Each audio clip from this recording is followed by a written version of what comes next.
Assalamualaikum warahmatullahi wabarakatuh. Hai pemirsa The Kepo, gimana nih kabarnya? Semoga selalu dalam keadaan sehat ya. Dan semoga kamu selalu dalam keadaan bahagia juga. Dan beberapa hari yang lalu sempet aku gak syuting ya, dan diganti sama Bang Rijal. Tapi tetap sih aku yang lebih keren daripada Bang Rijal. Dan hari ini kita bakal ngobrol-ngobrol sama kakak dari IAIN. Ada Kak Dodi di sebelah aku. Halo ya, Kak. Halo. Gimana kabarnya? Alhamdulillah baik. Alhamdulillah. Dan Kak Dodi ini kemarin sempat jadi peserta terpilih dari 20 orang ya. Iya. Tapi sebelumnya kita kenalin dulu dong Kak Dodi. Kak Dodi ini siapa gitu, biar teman-teman yang ada di rumah tahu gitu. Perkenalkan Kak, ini saya Dodi Alpayet. Saya dari mahasiswa IAIN Samarinda, jurus prodi bimbingan konseling Islam dari semester 8 sekarang. Oh, berarti lagi sibuk skripsi ya Kak? Iya, seperti itu. Semoga lancar ya. Iya. Dan kemarin programnya itu IDE, iya nggak? IDE Movement. IDE. Oh, IDE. Oh, dibacanya IDE. IDE. IDE itu apa sih Kak? IDE Movement itu apa? Indonesia the Dedication and Empowerment. Bisa dijelasin nggak itu ngapain gitu? Itu apa gitu? Oh iya, sedikit mengenai IDE yang singkatan yang tadi sudah saya sebutkan. Mengenai kegiatan tersebut adalah mengundang atau menyeleksi bagi mahasiswa atau pemuda-pemudi Indonesia yang ingin memberikan edukasi terhadap pemberdayaan masyarakat, yang di salah satunya terkait 3 desa 3T seperti itu. Nah, kebetulan di tempat kami yang sedang kami edukasi atau tempat kami mengabdi itu di salah satunya di dusun Desa Perigi, Kecamatan Suela, Lombok Timur seperti itu, di tanggal 13 kemarin sampai dengan tanggal 19 Kak, seperti itu.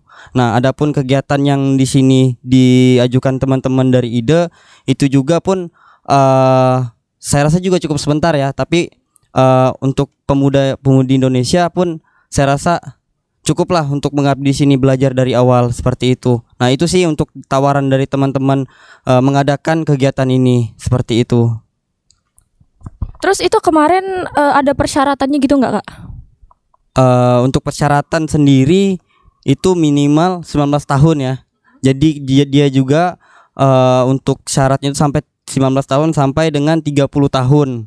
Jadi yang di dalam peserta tersebut yang mewakili setiap lembaga atau provinsi, di situ salah satunya ada dari dokter, dari pelajar juga ada, dari mahasiswa juga ada. Jadi untuk di sini itu tidak ada persyaratan yang bisa seperti ijazah atau seperti apapun, tidak ada. Hanya saja kita melampirkan identitas kita seperti kartu mahasiswa, KTP, seperti itu Kak. Terus Kakak tahu informasi itu dari mana? Oke. Mengenai informasi ini apa ya? Sekarang ini kan zamannya media sosial ya. Jadi saya itu ada scroll Instagram, kebetulan nggak kalau nggak salah itu di tag sama teman saya yang dari Makassar. Saya di tag untuk mengikuti pengabdian tersebut. Nah, saya untuk mencoba untuk ikut, alhamdulillah di tanggal 4 Desember kemarin itu sudah terpilih menjadi salah satu jawaban terbaik di 20 peserta. Nah, jadi kami itu ada 20 peserta terbaik dan saya salah satu terbaik seperti itu untuk menjawab dari hasil tes seperti itu Kak. Nah, tadi Kak Dodi sempat bilang kan ya, kalau misalkan nggak ada syaratnya, cuman umurnya itu harus 19 tahun dan itu terbuka untuk umum gitu ya. Iya Kak. Nah, kalau misalkan kayak gitu ada tesnya nggak sih Kak? Untuk tes sendiri itu ada beberapa. Pertama itu tes berkas tentunya, dan kedua itu ada tes wawancara, di mana tes wawancara itu apa yang kita tawarkan. Maksudnya itu kan dia melalui draft yang dimana itu dikirim ke kami ketika kami sudah mendaftar. Akhirnya di situ apa yang kita tawarkan terkait program kerja, terobosan kegiatan kita lah terkait kegiatan ini, apa yang kita mau tawarkan itu saya ditanya itu di wawancara. Nah, kebetulan ada 3 program kerja yang saya tawarkan buat dusun di sana di Lombok Timur, Kecamatan Suela. Suela kata orang sana, tapi kalau tulisannya itu Suela. Jadi kan kalau kita membahasakan orang sana itu Suela. Jadi program kerja yang pertama saya tawarkan itu adalah terkait reboisasi, dan di mana saya ingin adanya penghijauan di sana. Kebetulan kan di sana itu adalah salah satu apa ya? Kebetulan di sana itu dekat di Gunung Seven Summit, yang dimana itu dekat di kaki Gunung Rinjani. Nah, kebetulan dusun tersebut itu ketinggian 700 mdpl. Nah, dari permukaan laut. Nah, akhirnya di situ saya menawarkan program kerja saya itu terkait reboisasi. Dan kedua itu adalah penguraian sampah. Dan dimana di situ saya mensosialisasikan kepada pelajar di sana, siswa Desa Perigi dan juga masyarakat di sana. Dan alhamdulillah terobosan yang kegiatan kedua itu yang terkait penguraian sampah itu yang disetujui dari teman-teman IDE. Nah, disitulah mungkin saya nggak tahu ya penilaiannya seperti apa, tapi yang setahu saya mungkin karena program kerja itu yang diambil, makanya saya juga bisa terpilih seperti itu. Nah, dengan latar belakang saya juga yang notabene-nya saya bergerak di salah satu organisasi yang di IAIN Samarinda, di Gempa, Gerakan Mahasiswa Pecinta Alam. Nah, di situ saya memberikan edukasi terkait kenapa kita harus menjaga kelestarian alam, kenapa kita menjaga kebersihan, apa itu plastik itu seperti apa penguraiannya, berapa lama. Nah, itu saya jelaskan kepada masyarakat di sana dan juga pelajar di sana ya, itu Kak. Nah, yang ketiga itu tempat wudhu. Nah, di situ tempat wudhu itu tawaran saya. Karena di sana itu dari 2018 yang mungkin teman-teman dari yang luar juga tahu, mungkin dari kakak sendiri tahu, itu kena gempa di tahun 2018 hingga sekarang itu masyarakat atau dusun tersebut itu tidak pernah dikunjungi masyarakat luar. Nah, seperti itu Kak. Jadi saya menawarkan bagaimana tempat wudhu ini yang dulunya ada, kebetulan kan di sana kan moderat beragamanya itu sangat kuat sekali Kak. Jadi tempat wudhunya mereka sana itu aja pun saya ngelihat sangat tidak layak gitu. Nah, makanya saya memberikan tempat wudhu itu kan permasalahan lingkungan. Nah, di situ sih yang saya tawarkan kemarin, dan salah satunya yang terpilih program kerja saya untuk dipakai di sana itu terkait penguraian sampah itu. Selain kakak mengusulkan prospek kerja tadi buat di sana, ada kegiatan lain nggak? Oh, ada Kak. Kegiatannya itu kebetulan ini kan sesuai dengan namanya itu ekspedisi merekat adat. Nah, jadi ada kegiatannya itu kami diajak dari kepala dusun tersebut dan ketua adat di sana untuk melakukan upacara adat, dan di mana upacara adat itu beruntungnya kami itu dikerjakan atau dilakukan itu setahun sekali. Nah, kebetulan di sana itu lagi bercocok tanam, namanya itu bombongi. Nah, jadi di sana itu ada bercocok tanam. Ketika mereka bercocok tanam, mereka melakukan upacara adat, dan di mana itu persembahan untuk dilakukan atau berterima kasih kepada yaitu yang pengucap mereka. Dan saya tanya kemarin itu, katanya yang penunggu di Gunung Rinjani tersebut namanya itu Dewi Anjani, mungkin dari teman-teman luar juga tahu. Nah, kemarin tuh saya tanya kenapa harus ada seperti ini, kan saya juga pengen tahu tapi nggak mau tahu begitu dalam karena nggak boleh, itu ada batas-batasannya. Nah, disitulah ekspedisi merekat adat, lalu saya mengenakan pakaian adat di sana, itu yang sangat berkesan buat saya. Dan saya juga diajak ketika mereka ada yang meninggal, ada seperti apa adatnya, itu yang kultur-kultur itu yang kami diajak kemarin. Jadi seperti itu Kak untuk kegiatan di luar dari program kerja tadi. Alhamdulillah kesannya belum puas rasanya kalau untuk 3 hari atau seminggu bahkan 1 bulan tuh belum puas untuk menginjak ke Lombok, karena belum semuanya yang saya pahami. Ya, kalau untuk Desa Perigi sendiri, alhamdulillah dari khas makan yang mereka tawarkan sama kami itu cukup baik gitu. Nah, seperti itu Kak. Kalau mau tahu informasi tentang pendaftaran IDE Movement tuh di mana Kak? Itu ada di salah satu Instagramnya ya. Instagramnya itu ideindonesia.id. Nah, itu logonya hijau. Terus di bawahnya tuh Lembaga Swadaya Masyarakat, dan di mana itu LSM, salah satu organisasi yang di situ. Nah, untuk jalur pendaftarannya mungkin saya jelaskan sedikit ya Kak ya. Jalur pendaftarannya itu ada tiga tiga elemen lah, saya katakan tiga elemen, yang salah satunya itu fully funded. Fully funded itu kita yang dibiayain sama ide tersebut. Nah, ada juga namanya beasiswa potongan harga. Jadi beasiswa potongan harga itu kita bayar setengah, sisanya yang setengahnya itu dibayar oleh ide tersebut. Nah, ada juga namanya self funded. Self funded itu biaya sendiri. Jadi kita menggunakan biaya kita sendiri ke sana. Nah, itu kalau untuk biaya sendiri itu nggak juga nggak terlalu banyak lah kita biaya sendiri. Cuma ya itu dari sana itu sudah ngasih potongan harga ini 3 juta sudah sama semuanya. Jadi kamu cukup pakai biayamu sendiri 3 juta sudah berangkat ke sana, kita yang tanggung penginapan, kita yang tanggung semuanya gitu. Oh, mungkin yang self funded itu cuman kayak bayar tiket pesawat gitu-gitu aja. Iya, seperti itu, bayar tiket pesawat, bayar ya sama kayak potongan harga, cuma potongan harga itu kita mungkin kemarin itu ada 3 juta nih. 3 juta. Nah, jadi ketika kita mendapatkan potongan harga itu bisa sampai 2 juta. Nah, ada sampai 1 juta. Nah, kebetulan di Wakatobi ini saya mendapat kayak gift kayak gitu, hadiah dari teman-teman ide untuk mengikuti kegiatan ekspedisi di sana lagi. Nah, saya mendapatkan itu potongan harga 1 juta. Nah, kebetulan seperti itu. Ataupun nanti dari yang mengikuti kemarin saya mendapatkan menjadi salah satu fasilitator. Nah, kita bisa menjadi nanti untuk kegiatan selanjutnya menjadi fasilitator untuk divisi. Kalau kita yang terpilih seperti itu, Kak. Jadi yang akan berangkat nanti ini Kakak ikut lagi? Untuk ini pertanyaannya. Iya. Nah, itu. Untuk pertanyaan seperti itu sebenarnya pengen sekali ikut, apalagi jumpa teman-teman yang kemarin ya, itu sangat pengen ikut.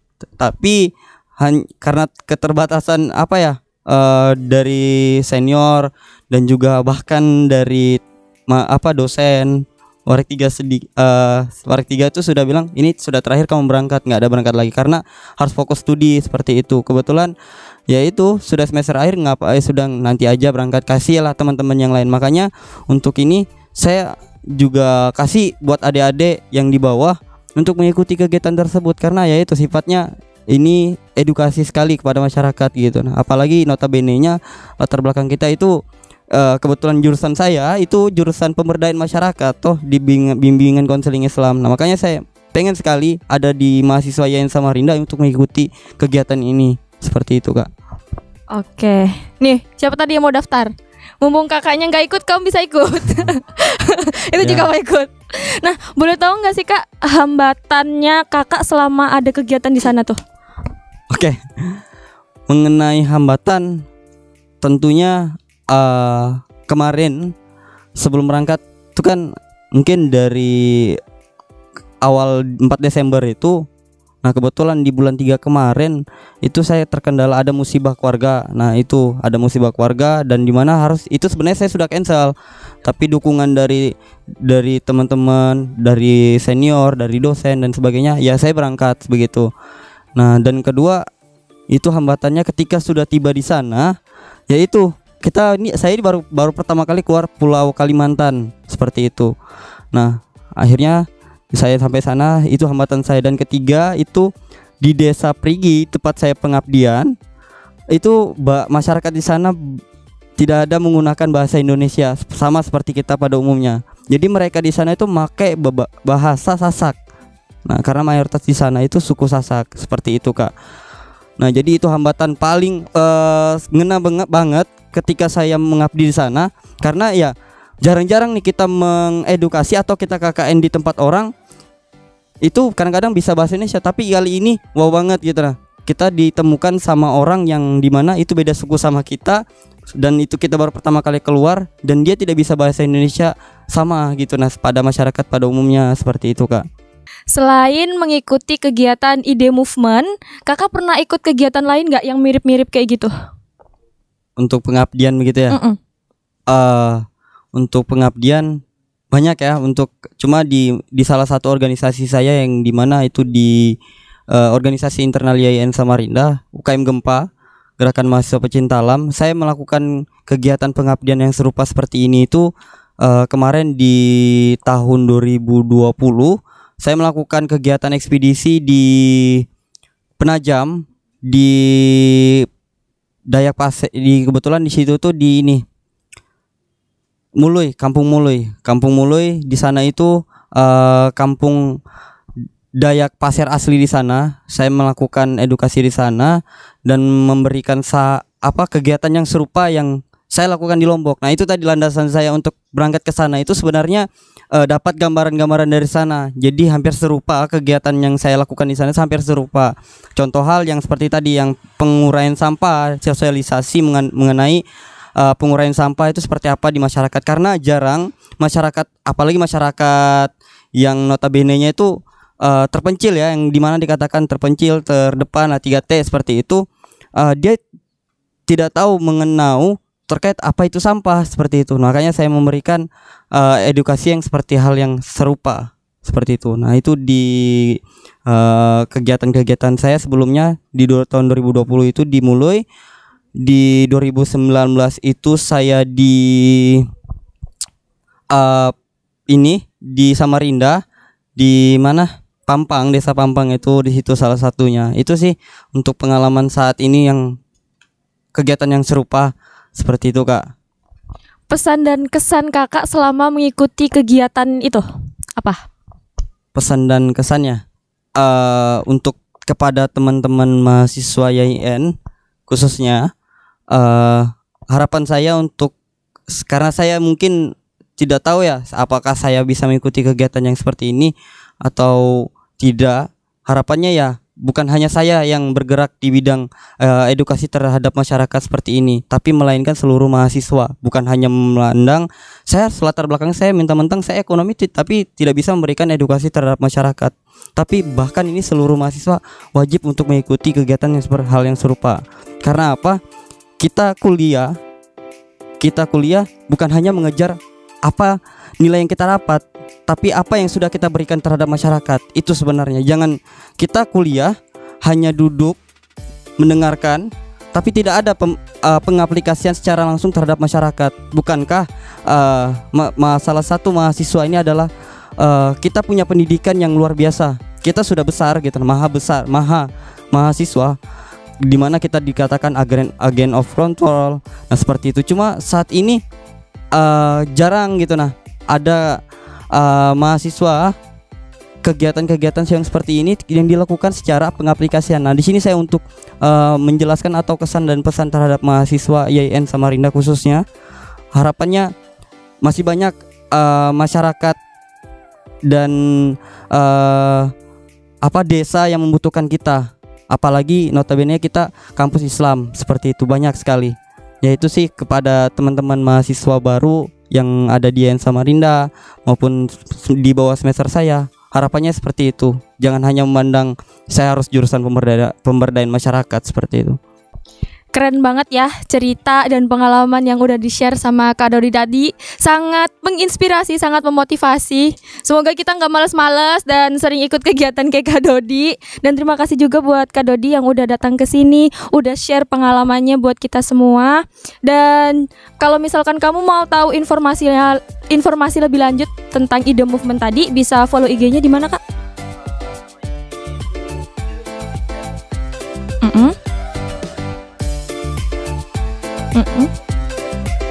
Oke. Terus IG kakaknya apa? Oke. Jangan lupa di follow ya, karena di situ banyak informasi-informasi penting. Dan jangan lupa juga buat follow Instagramnya @tvyin Samarinda.